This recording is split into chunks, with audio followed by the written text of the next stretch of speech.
guys, today I'm taking you on my trip to Namibia, and I hope you enjoy or love that country the same way I do.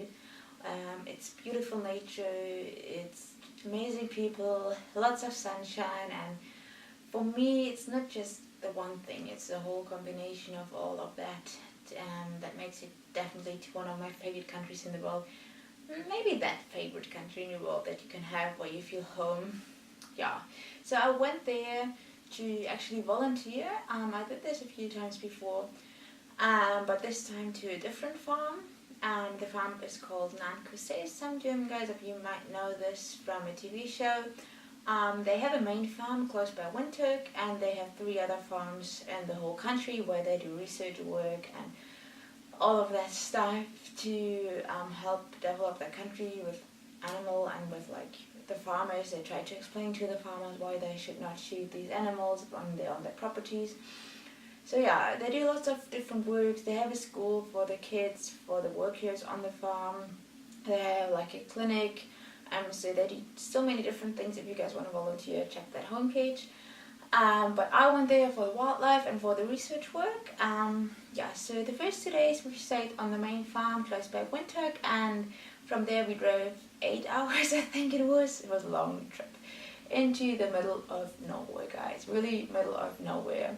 There was just dunes, some trees, lots of oryx and other animals. One farmhouse where we stayed in, and the next shop. I call it shop. It wasn't really a shop. It was like a little tiny shop where you get the most important things. I was around 80 kilometers away. But this place is definitely one of the most important places for me around the world. I feel home when I'm there, and that's something special. You will see it on the pictures, and you will see me on the pictures and on the videos. I'm just smiling from ear to ear, and I'm always happy, and there's lots of sunshine around, and we watch sunrises and sunsets and just the nature and people. Yeah, there are actually not that many people, but it's enough. The people that are there are just amazing, and yeah, you will see it. In my first week, actually, were just 4 of us, 4 volunteers, me and 3 others, and our coordinator. And these people were like, guys, if you see it, Ginny, Chris, and Susie, we had an amazing time. I love you. I really enjoyed it. So we helped there with the research work. We changed SD cards. We stored pictures. We went on hikes to track animals. We did gain counts with the car and with the horses. We did night drives, and so many different things. I can't even remember all of them. But one of my favorite experiences on that farm was definitely our sleep out, where we tried to check when the hyenas are coming at which time of the night, that we can call the vet and tell her when she can dart one of the hyenas to put her GPS collar around and measure her and everything, and then release her again. So we slept out. I think the first night it was just Chris, Carl and me, and it was in an old water tank. It was just like an empty water tank, an old one. And we put our mattresses in, and we were laying there looking up in the sky full of stars. It was just like a blanket of stars on top of you. It was amazing. And you could hear the hyenas from far away. And you could hear them coming closer and closer and closer. And yeah, so I think it was around 11:45, 12 o'clock in the night. Carl said, guys, come up, be quiet, be quiet. So we're climbing up that little wall, sneaking over it, and then you could see that massive hyena 2 to 3 meters in front of that water tank. And it was just one of these breathtaking moments, and you're safe. So you're safe in that water tank, so you can really enjoy it. This billion of stars in the middle of nowhere, and this huge hyena in front of you watching you and thinking, what are these guys doing here? It was really amazing. The next morning we watched the sunrise and had a little breakfast in the dunes, and in the next week we went sandboarding and whatever. You'll see it on the videos. I can't remember everything now. Definitely Canaan is my happy place in this entire world. But also back on the main farm then a week later, we helped with babysitting the baboons. We went all the baboons on a baboon walk. We did the feeding for the animals. We cleaned the enclosures, and yeah, we helped with everything we could. We even released a snake because we found a snake in front of a bathroom, and then Henlo, he came with his bucket, and then we took the snake out and we measured her, and yeah, then we released that snake. It was actually really cool. It was a cobra. I can't remember which one. Yeah, and then from there I had to leave, and I went back to Windhoek for a night, and then I went to a different farm where I've been a few years ago, but I really didn't enjoy that stay, so that's why I didn't video anything or didn't take pictures, and I left after 3 days. I tried to go back to the other farm where I had these 4 amazing weeks, but they were actually fully booked, so I had to make a different plan, so I went back to South Africa. But yeah, this, you will see now, these 4 amazing weeks and all of these pictures and fun moments we had and just breathtaking nature. Yeah, enjoy this video, and all of you guys that I met around the trip, if you see this, I really miss you, and we had such an amazing time. Good morning! Good morning! We slept out the 3rd night in a row! Yay! Oh, we didn't go to Hyena. No more.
So I'm pretty sure.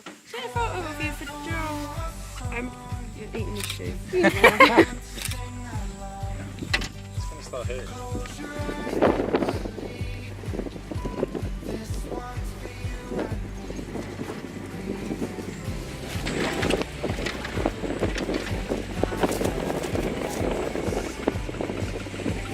Jump. Be careful. Oh, okay.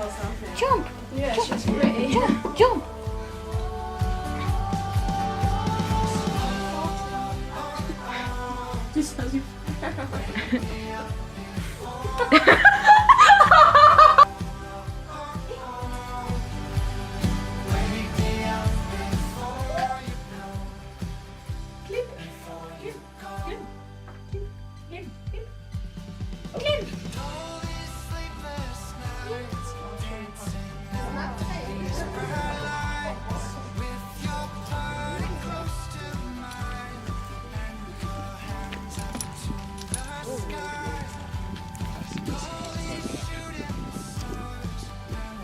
Very, very aggressive little snake. And Gina's cobras in general are quite aggressive. Finally. Yeah, so that is the enchanter's cobra. If you want to touch it over here, the sharp. See it? Yeah. You can see it. You can see the teeth on the back, on the bottom jaw as well coming out. You see it? Very tiny teeth, but enough to grab on when it's biting. This is 88. 88 total. So Oh, 89, yeah, 89. 89 total length. Yeah. Okay. So, Alright, so that's total length.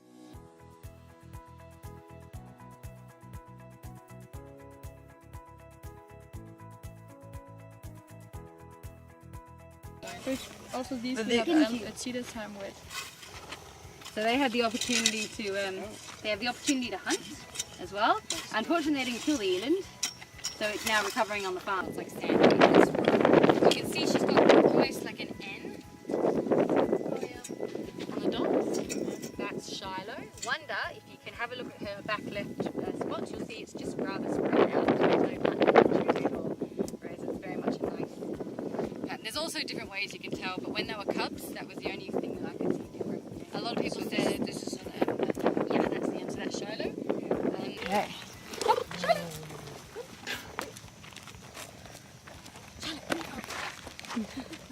Being difficult, baby girl. 3 is going to be a caracal, a cheetah, a leopard, or a lion, African wildcat. 2, hyenas, African wild dogs, domestic dogs, jackals, flat-eared foxes, those types of things. So with the rulers, got that one, thank you very much. Hopefully we've got, okay, that's the old data sheet. The data sheet sits just here. Why do you think that comes in? You always want the millimeters on the inside because the software uses those millimeters to create a grid. They don't have to be perfect, so you can join it like that, you can join it like that, doesn't matter. But as long as it's a centimeter out from the outside pad, so again you're not shifting the outline of the toe. And if you can make it a 90-degree angle as much as possible. There you go. Nice hind left footprint.